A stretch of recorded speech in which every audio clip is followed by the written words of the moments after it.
One of the subjects here on this might get uncomfortable that we love to explore is the nature of social media and how that affects people on a mental level, an emotional level, a level of their self perception, and the ripple effect that that has on human society. In previous episodes, we've gone pretty in depth on this subject as Whitney and myself have been. We we're trying to move away from the word influencers, but it's going to come up a lot in this episode when we tell you, dear listener, what we're going to discuss. But we prefer words like content creator or impactor or other words other than influencer. But by virtue of being, I suppose, in the food and wellness and sustainability industries for well over a decade, we've had a lot of experience in navigating the world of social media, which is one of the reasons why we talk about it so often. So, we did a previous episode about the social dilemma last year, which is a documentary on Netflix. And this past week, at the time of this recording, Whitney and I both decided to dive into a new documentary that came out on HBO Max called Fake Famous. And this is a bit of a divergent path that than what was discovered in the social dilemma, but it's definitely related in terms of the subject matter. And this documentary, Whitney, I'm still fresh from watching it. I watched it 2 days ago, and I'm still digesting some of the impressions from it. It's not that there was anything that per se blew my mind or shocked me, but it definitely reinforced, I think, a lot of the concerns and critical issues in the lengths that people are willing to go to get famous, to get attention, to leverage their numbers on social media to parlay those into brand deals and free vacations. And we're going to cover all those things in this episode when we talk about fake famous. But the thing, I suppose, Whitney, to me that has stuck with me more than anything in this documentary. So, by the way, anybody who's listening right now, there's going to be massive spoiler alerts because we are going to be dissecting this documentary in great detail. So, if you haven't seen it yet, I don't think we're going to spoil it per se. It's not like watching a movie or it's not like watching Endgame or or a Star Wars movie where you're like, don't tell me, don't tell me. But we are going to dissect and get into our analyses and our emotional impressions of what we feel the impact of influencer culture is and some of the behind the scenes mechanics and business practices that are going on that are feeding the illusions that are wrapped up in this industry. So, Whitney, the thing that has stuck with me is the statistics they were discussing regarding celebrities and influencers and what percentage of their following are fake. They cover a lot of ground in this documentary around bots.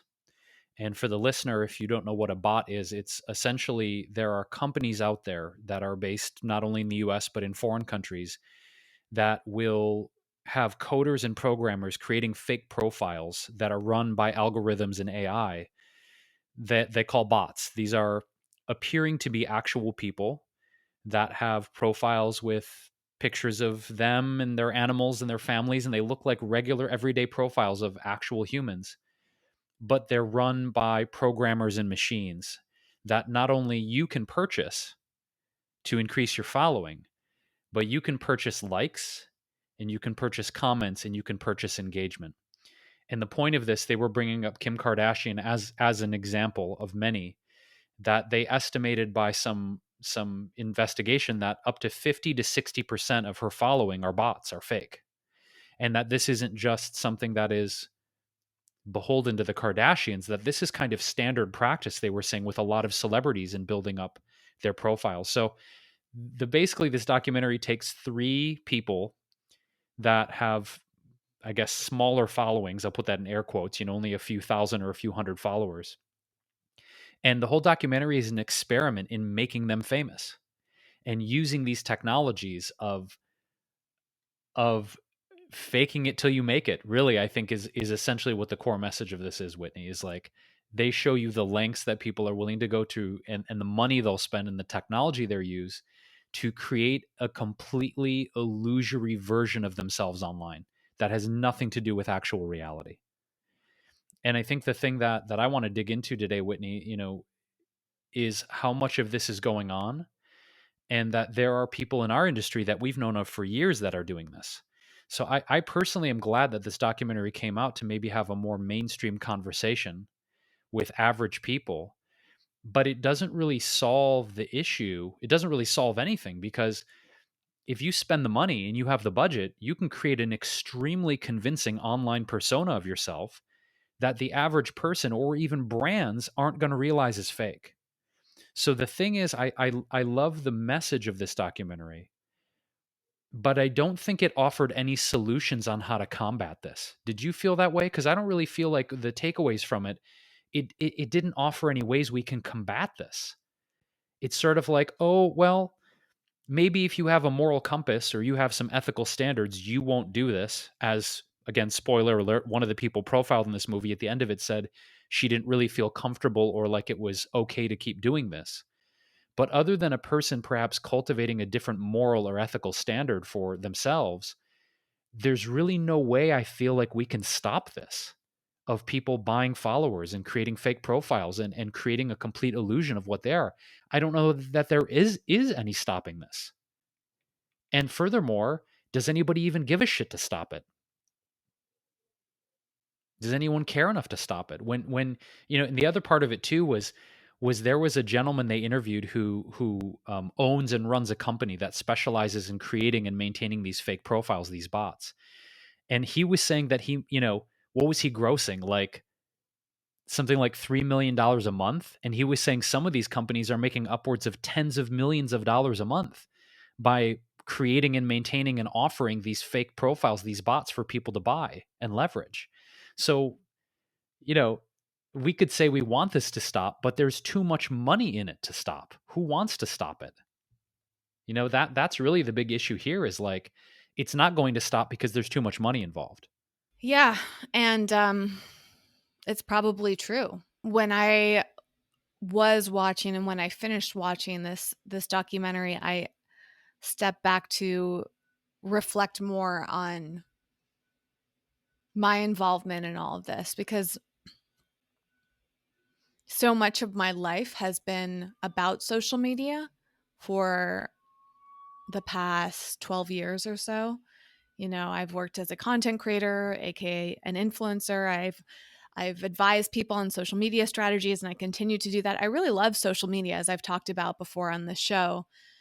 But when I see things like this, it gives me a lot of pause because I think the psychological ripple effects of this are potentially really dangerous for us. And they probably are harming our mental health in ways that we might not even fully understand yet. And that was the subject matter of the social dilemma. And so when you take a deeper dive into the influencer world, I find it disturbing because, as you mentioned, Jason, I've always been frustrated with people who fake it. And I think there's part of me that like hate watches things like this because it's like, this is so irritating. And to see the statistics on it is further irritating because you recognize how much of this is fake. And I think it irritates me for a few reasons. One, it's actually been a interest of mine for as long as I can remember. I've been very frustrated with fakeness. I remember actually when I was in film school, I would write down all of these concepts for the scripts that I was writing, and they often revolved around realness. And so this is a subject matter that I think is really close to home for me, and I haven't fully dug into the origins of it, but I know that I would get irritated by things like popularity and people uh, getting rewarded for being superficial. I would get irritated by people cheating. I would get irritated by anything that felt like it was too contrived. And I think in film school, I was really interested in writing scripts that were based on real stories, and it's interesting because I didn't have a massive passion for documentary filmmaking. I really wanted to do narrative filmmaking, which was often fictional, but I wanted that to come from a real place. And as I exited the film industry and then started the work that I do now, it does feel more real in a lot of ways, but then you look behind the curtain and you wonder like, is what feels real actually real, or is it all designed to be real, but not actually real. And the other level of this that irritates me is that it affects those of us who have been working really hard to be authentic and organic and real. Those of us who work really hard to build a community from scratch and from a place of trying to find other words to use that I haven't used here, but a place of truth. I'm not interested in buying followers. And I think what's interesting about fake famous is it did point out some reasons I hadn't fully considered, I suppose, for the fakeness. It's like, okay, like maybe it's temporary. I actually had a conversation with a client recently and they were talking about buying followers, and I remember thinking, gosh, actually the reason for them doing it makes some sense, because in this moment I'm completely blanking on what their reason was, but I remember thinking, oh, I never really thought about buying followers for that reason. And I think some people do it very genuine. Like, I was dating a guy years ago that was an actor, and he bought followers for one of the reasons that's highlighted in the movie, because he was finding that casting agents would give priority to actors with a certain following. And so I can understand how in that industry it is beneficial, but it is a shortcut and it is cheating, right? It is fake. And it really hurts this industry because we start to lose sight of what's real and what's fake. And that compromises our integrity. And it also gives a benefit to people who are faking it and takes away from the people who are doing it from an authentic place. And that's, I think, what's ultimately made it really challenging. It's like, also, it almost in some ways feels like it's leveling out the playing field, but not really at the same time. It's like, oh, well, everybody now has access to big numbers if they have money to buy them. However, then it skews the entire industry. It makes it harder for people that either don't have the money to buy followers or who don't feel like that's worth compromising their integrity for, like myself. And then people will question whether your followers are real. I mean, this dates back pretty far for me. I think I was at a conference in 2013, and there was this one content creator back then who had a really large Twitter following. And behind the scenes at this conference, there was so much gossip around that one person, because I think many of us were so irritated that this person had bought them, and you were able to go and run their username through a system that showed what percentage of followers were real. And everyone was outraged. So this is 8 years ago. And that had already been happening in the industry. And that was before Instagram really picked up speed. And it's interesting now to see this documentary, because here we are 8 years later and it's happening. So it might actually continue to happen. And my curiosity is, how long will this go on for, and what ripple effects will it have? Are we moving towards a future where everybody is faking it? I mean, if you look at faking things, like, you can attribute that to so much of our lives. You can fake your appearance digitally very easily. I mean, deep fakes are a big concern now. Every once in a while, I step back and think, like, somebody could easily take my identity and use it, and everyone would believe it was me. And that can lead to destroying your career, destroying your reputation. I mean, that's terrifying. There's a lot of deep fakes happening in pornography now, and that can ruin somebody's life in some ways, and they may even lead them to a very dark, dangerous place. So I do think, sadly, a lot of this will be happening because of the access that we have for technology, and because there's like some deep human desire to find a shortcut. And I think that's ultimately what this is about.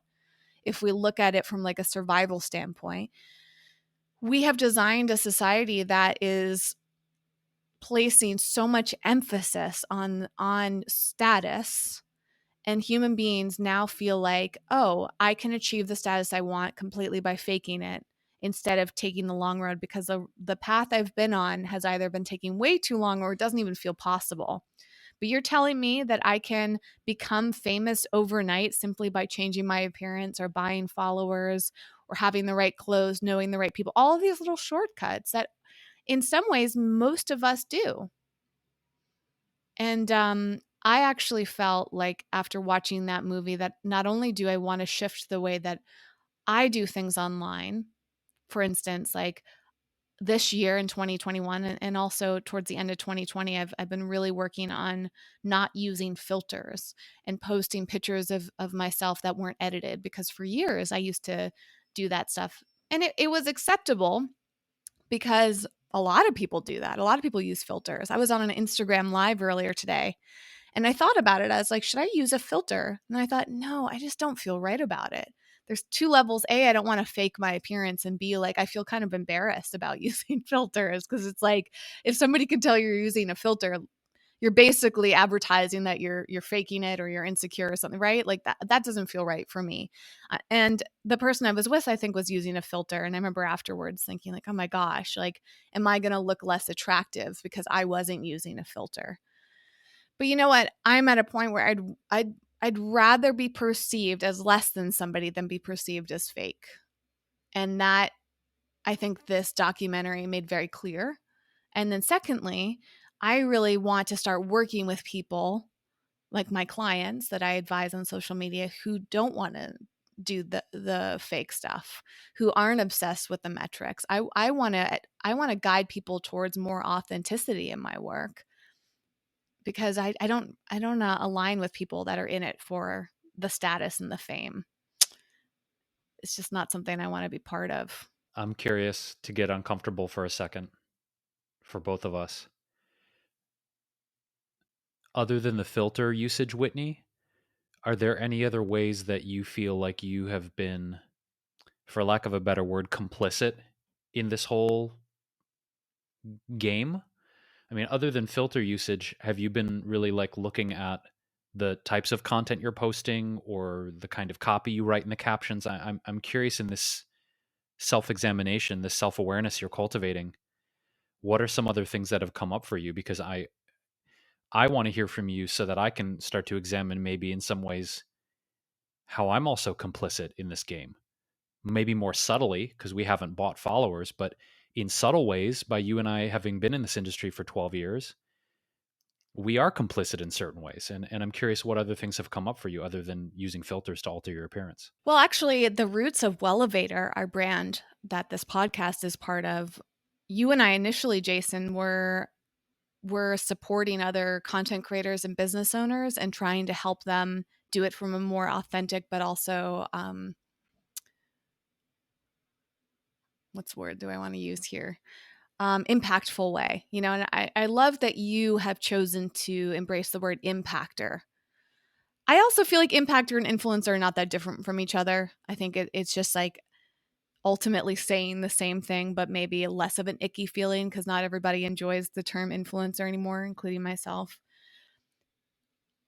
So you and I were focused on that with Wellevator at the beginning. And then I remember when we did that speaking appearance towards the beginning of Wellevator, where we were pointing out these things about how the facial expressions people use. In fact, for the listener, in our free resources section, you can see a whole series that we did on social media. And one of the videos in that series was about, or is about, being more authentic on social media. So we've been passionate about this for many years now, and of course previous to that too. But I remember one of the things that we hit upon was just all these poses that people do, you know.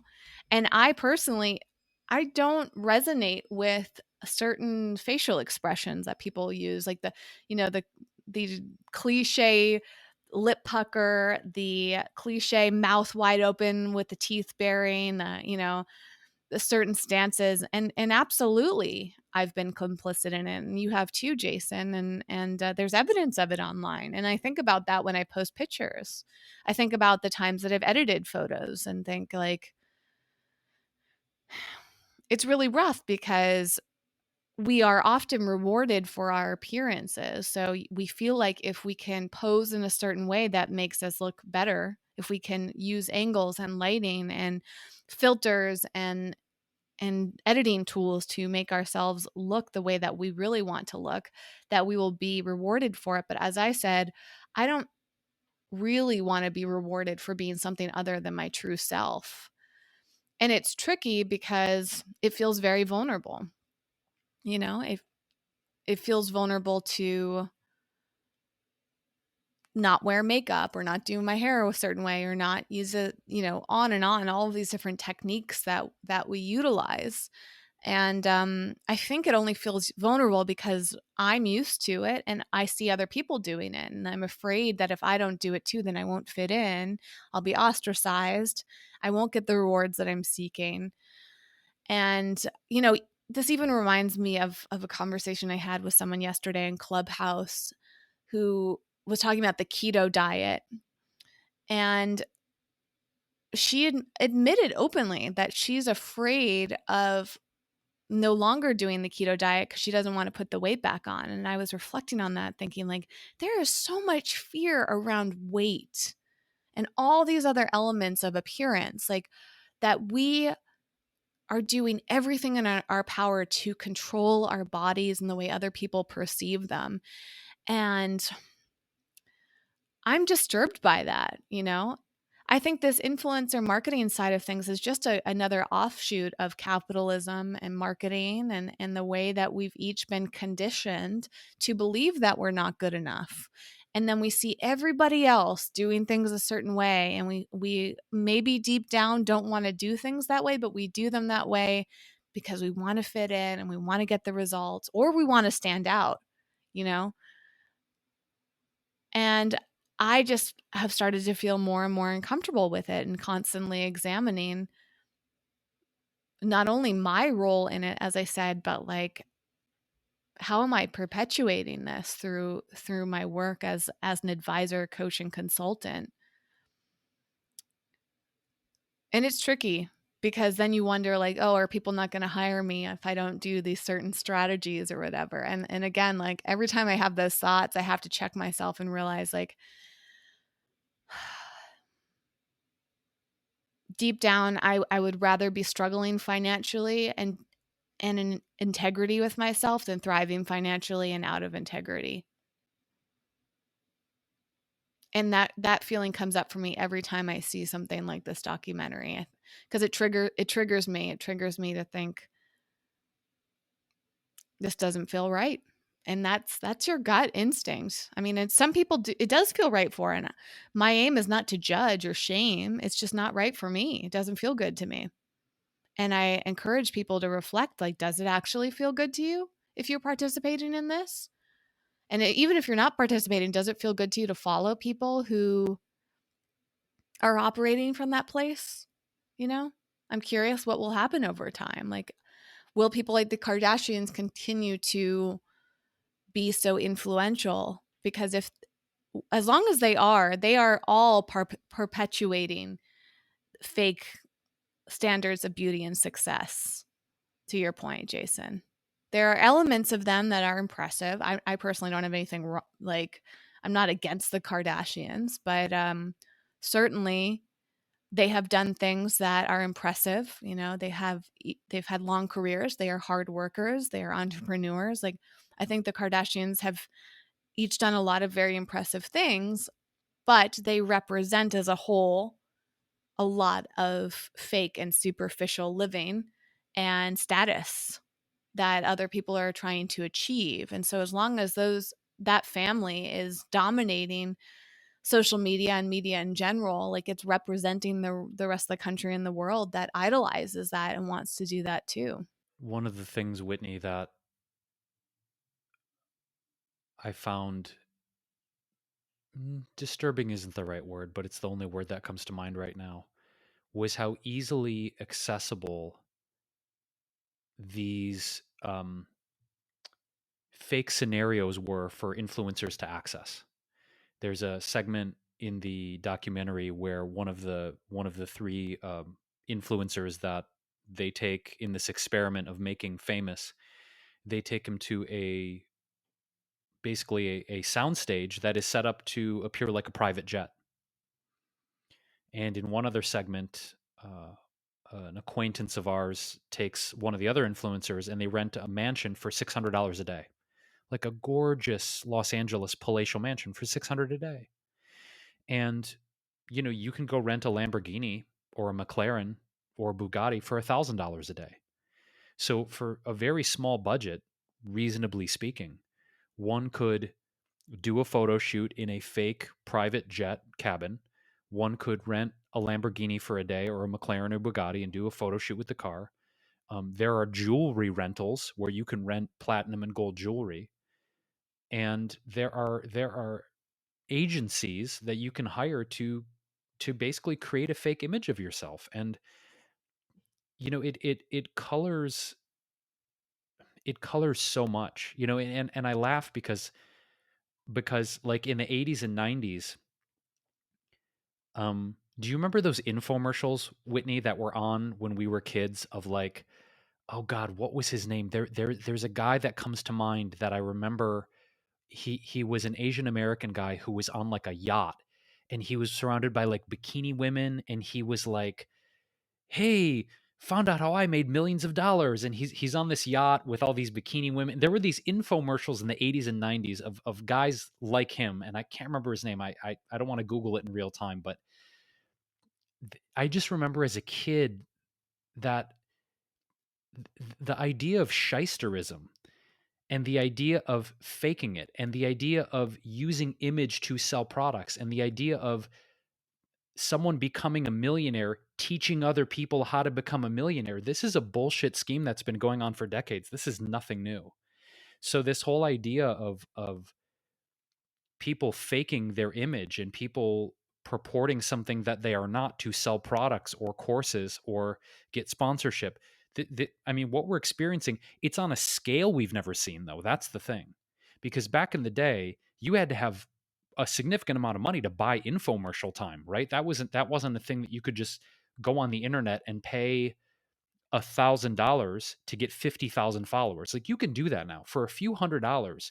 You can go on and buy 50,000 followers overnight.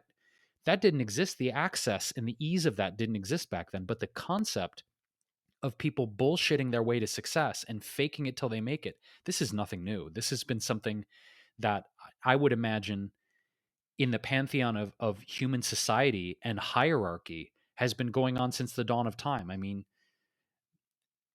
it goes to what you were saying, Whitney, which is knowing that people will be rewarded for this. And in the documentary, we saw small snippets of this. We saw one of the influencers getting free jewelry and free clothing and being taken on lavish, fully expensive paid trips to do photo shoots and promote fashion brands. We saw another one who was faking being at a private gym and then getting an invite from an actual celebrity private gym to go train there for free. So if people understand that through fame and popularity, they get access and power, they're going to keep doing it. Because we see it all the time. I mean, Whitney, you and I have been at events or dinners or gatherings where we will see famous people getting preferential treatment. You see it at restaurants, you see it at events, you see it in every capacity of witnessing, especially in places like LA and New York, famous people getting pushed to the front of the line, famous people getting their dinners comped, famous people getting free shit.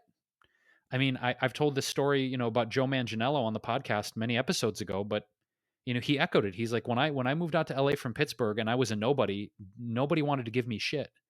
But now that everyone knows who I am and I'm married to Sofia Vergara and blah, blah, people throw free cars at me, free clothes, free dinners. That's why people do it. They know that through fame and popularity, they will get a higher recognition and they will be treated differently in our society. They will, flat out. That's it. They'll make more money. They'll get more opportunities. They'll get more auditions. They'll get free shit. They'll get preferential treatment. And look, if we talk about our complicity, Whitney, how many meals over the years have you and I had comped? Like you and I have literally and I'm not throwing you and I under the bus, I'm just being real about it. Like you and I get sent free stuff all the time. And I suppose in the pecking order of this whole system, we're whatever, quote, micro influencers or whatever bullshit term they use now. right? We're not on the level of millions of followers, but you and I still, we get comped meals. We've had free trips. We've had stuff sent to us. We continue to do that. So, in a way, you know, we're not doing it through being fake, but we are taking advantage of a system that rewards popularity. We are. And there are levels. I mean, there are many, many levels beyond what you and I are doing where, like, yeah, I mean, I remember years ago when I was personal chefing for Jeremy Piven, and we were talking cars because he's into cars, and we kind of bonded a little bit over that. And I was asking him about his Audi, and he's like, "Oh yeah, they gave me this car." And I was like, "Audi just gave you a car?" He was driving like an S5 convertible, and I'm like, "Wow." But that's the level. That's at that level. You know what I'm saying? Whereas, like in this documentary, you're talking about Kim Kardashian, where she'll charge, what did they say, a minimum of $500,000 for one Instagram post, $500,000 for one post. And to piggyback on that for a second, since we're talking about how the system is set up to reward people for fame and popularity, and why people are so desperate and hungry for it, um, there was that other social media marketing manager that said that she had paid an influencer once $80,000 for one post and two tweets. And you and I have a acquaintance of ours who's a entertainment lawyer who he told me once in confidence during a meeting. He's like, "Oh yeah, I paid blah blah blah so and so 50 grand for one post." So this is why people are so desperate and hungry and are willing to do whatever it takes to get there, because hell, who doesn't want to make 50, 80, 500,000 dollars per post? Shit. But how are, what are you doing to get there, and what are you compromising ethically, and is it a matter of the end justifying the means, Whitney, where someone can say, yeah, I'm buying followers, yeah, I paid $80,000 for these bots, but I know that I'm going to be making 80,000 per post, so it's worth the money. It's like the end justifying the means, but I don't believe in that. um I don't believe in the end justifying the means if it means that you're faking your way to the top. But it is fucking frustrating, to your point, Whitney. It's fucking frustrating when you put your heart and your soul and you're trying to be as real as you can with the self awareness you've cultivated. And you see colleagues of yours who all of a sudden, it's like, whoa, how did they get to that place? Like, that's it's defeating and disconcerting at times. Um, because you see people getting rewarded for this behavior. And the thing that I realize, though, Whitney, is on a pragmatic level, and I want to speak about this from a perspective of a brand or a company who wants to hire an influencer, because you and I have been on both sides.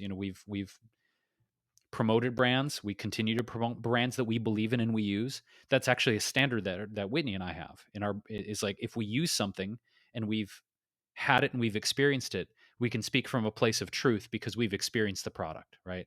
Now, in the past, have I represented brands personally that I didn't agree with for money? I absolutely have. So, talking about being complicit, there's a couple brands that come to mind that my gut said not to do it, and I did it anyway because I wanted the money. Just being totally real about it.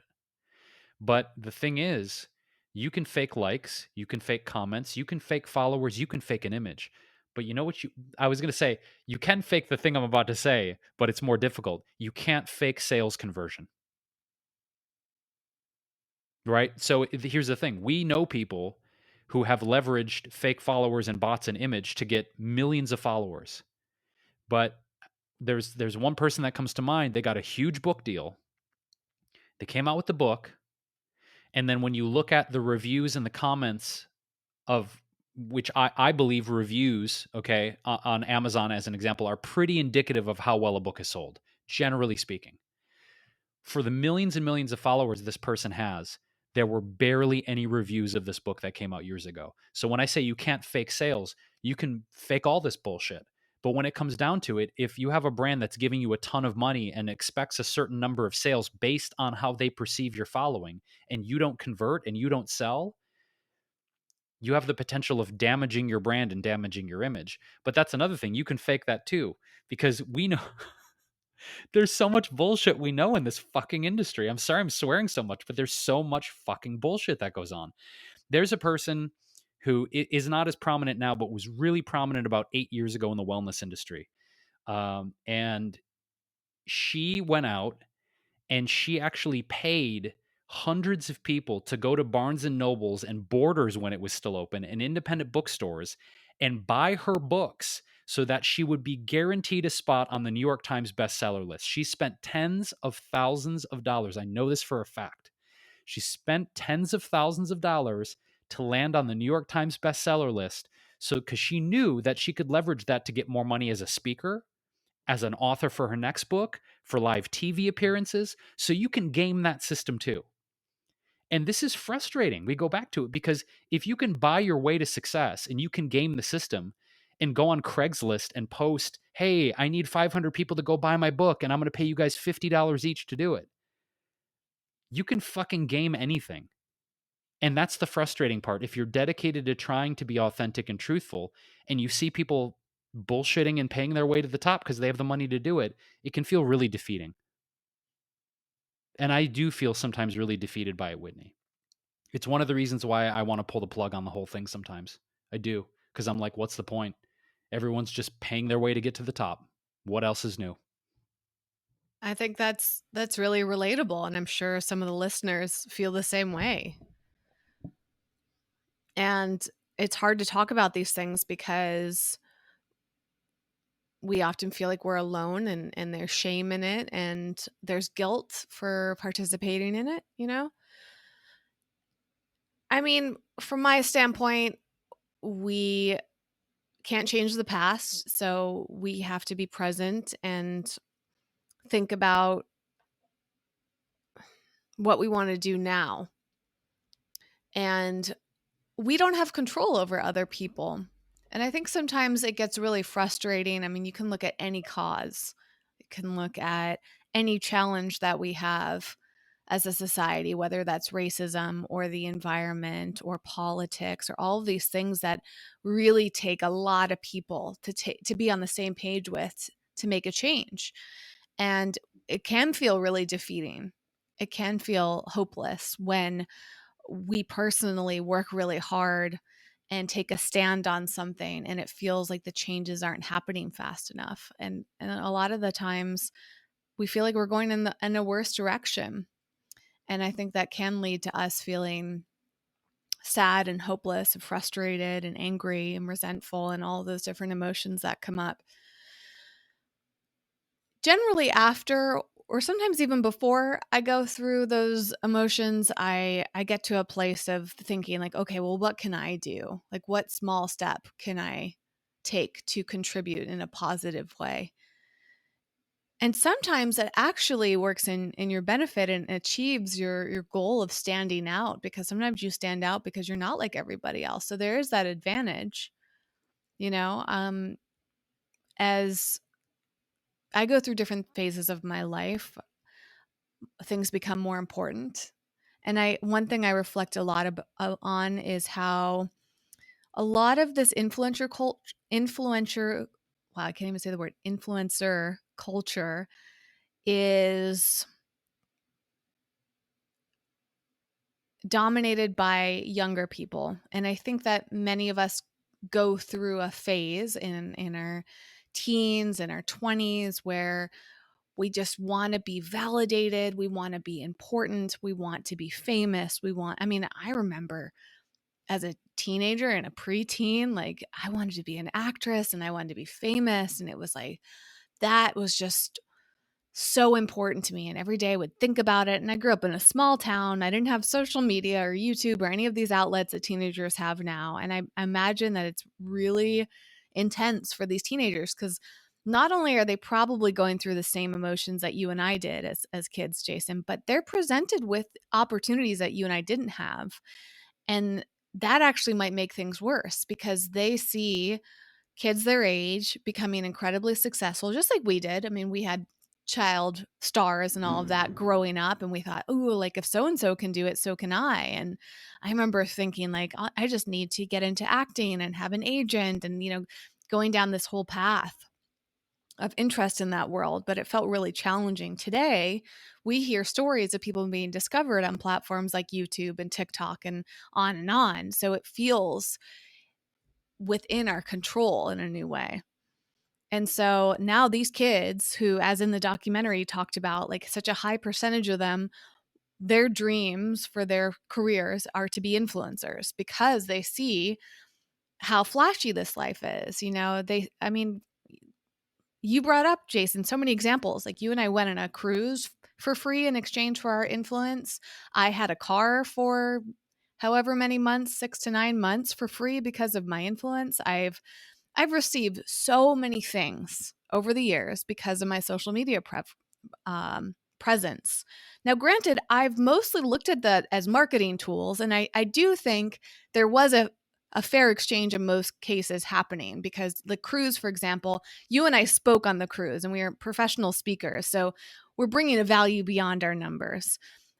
Doing the car, like I'm creating video content because I went to film school and I have a whole background in film production. So the videos I make are perhaps even more valuable than the influence, especially that I had back then. So I try to look at it as not like the number side of things. I try to share like my experience and my talents, my skills, the things that I'm producing are far more valuable than my influence. But I think what most people see is the numbers. And there's so much emphasis on that. So again, these teenagers and kids of all ages, I mean, even much younger, are seeing people get free things and free experiences and get rewarded socially for their status and their appearance, and they're getting money for it, and it sounds really great and easy. One thing I think Fake Famous did a good job at is showing that this isn't easy.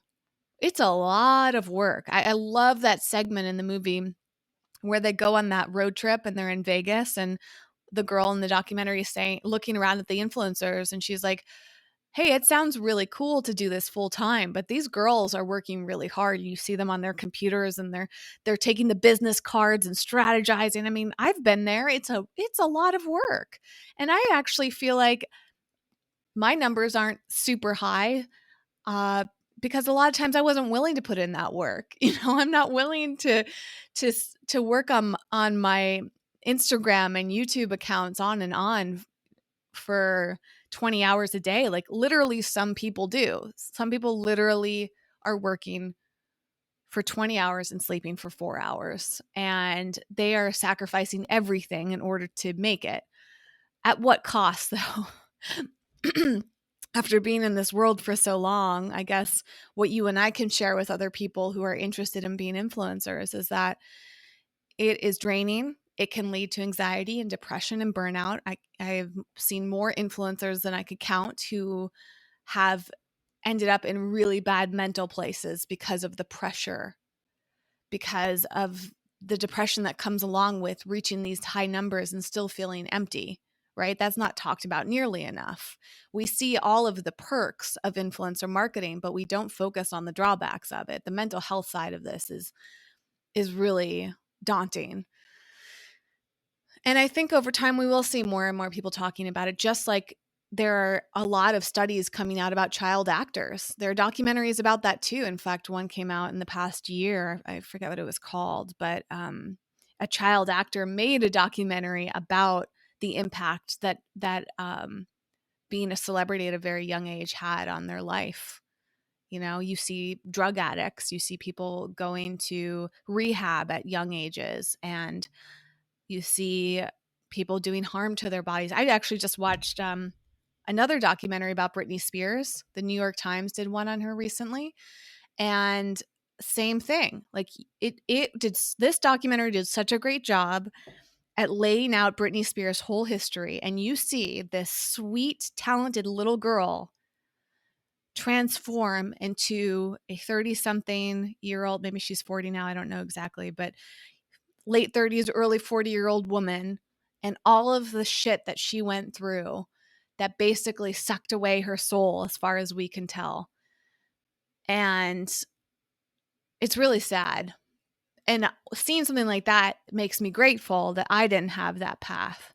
Because when I was growing up, myself and many girls my age like thought that Britney Spears was the be all end all, and girls right now, they see all these big influencers and celebrities and they think they're like the most incredible thing, and they look up to them, they want to be them, they want the career, and they create their Instagram accounts, their YouTube channels, and on and on and on, without realizing what happens after 10, 20, 30 years of being in that industry. And it's, in some ways, you're doing a deal with the devil, because there are really terrifying people in these worlds too. And I think that's the other triggering side of this, Jason. There's so many people in these worlds, both on the media celebrity side and the influencer celebrity side.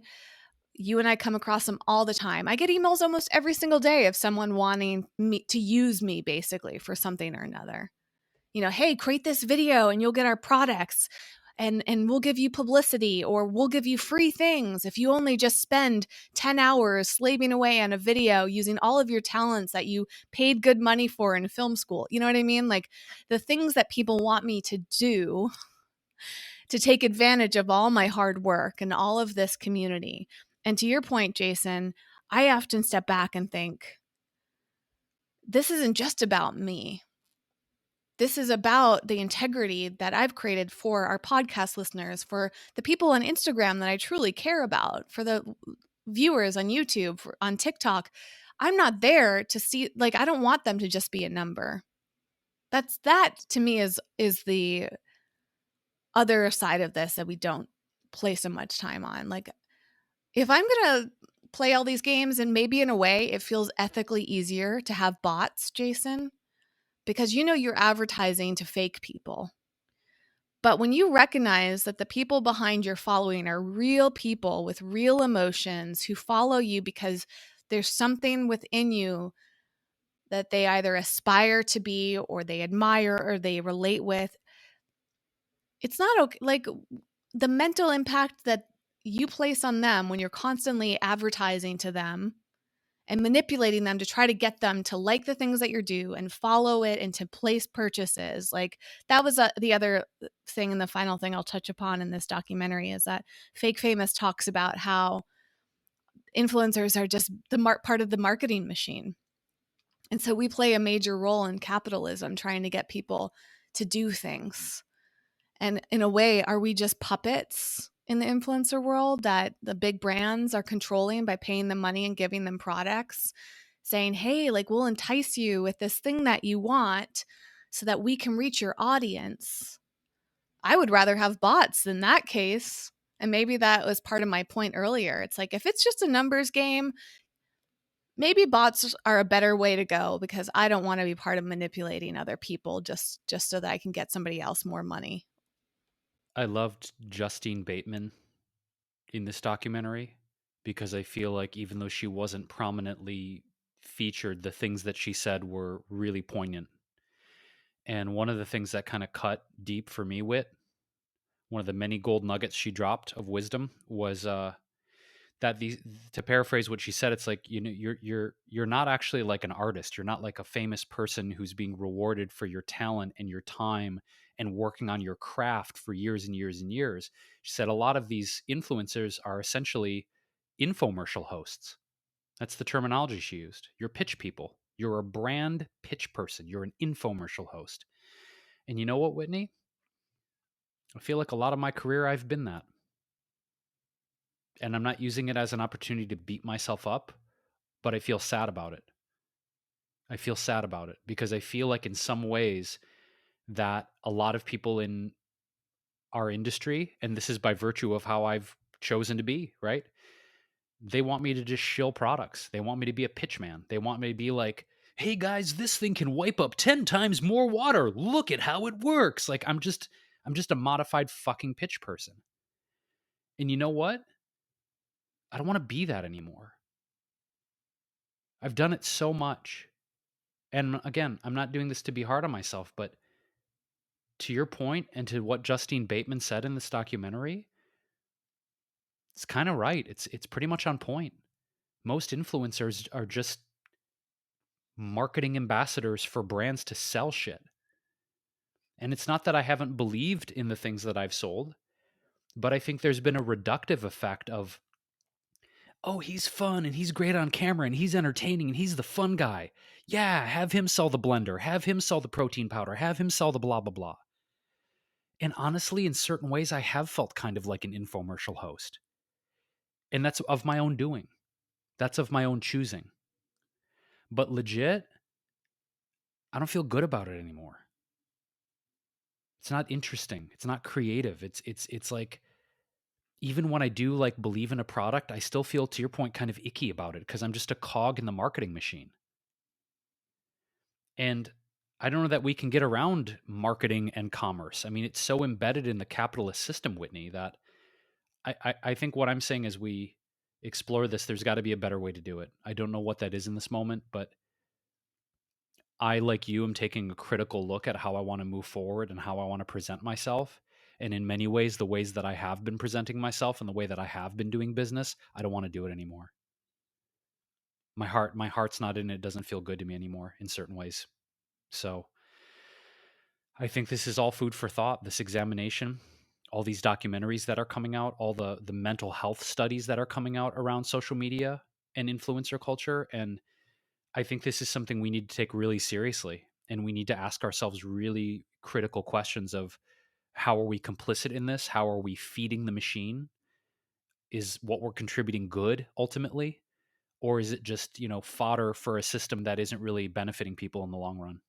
These are the deeper questions we need to ask ourselves. And for you, dear listener, we want to hear from you always, especially when we're getting into deeper, I suppose, ramifications of how these things work on society. We always love to hear from you. So if you have any thoughts on influencer culture or how social media is affecting us, or any of the subjects we talked about, we love to get personal emails. And our email to reach Whitney and myself is hello@wellevator.com.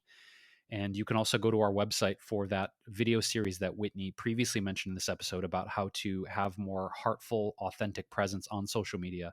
That's in the free resources section on our website, which is wellevator.com. That's spelled WELLEVATR.com, where you can find the show notes for this episode.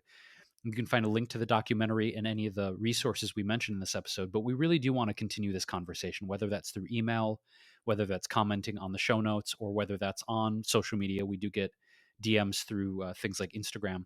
We just want to hear from you, and any ways that maybe we can show up for this conversation in a more honest, open, heartfelt, authentic way, and maybe start to steer the boat in a different direction, because the direction that all this is going, I personally don't feel great about. And I want to figure out how to do it differently. So that's all of us as a collective community having that conversation. And if you also feel like this boat is not headed in a great direction, we want to hear some solutions from you too, so we can discuss. So we love you. We appreciate you going into these deep conversations with us because they're extremely meaningful to Whitney and I, and we hope they're meaningful to you too. So thanks for getting uncomfortable with us. Thanks for being open to a lot of the stuff Whitney and I had to share today. And we'll be back again with another episode of This Might Get Uncomfortable. Thanks for listening.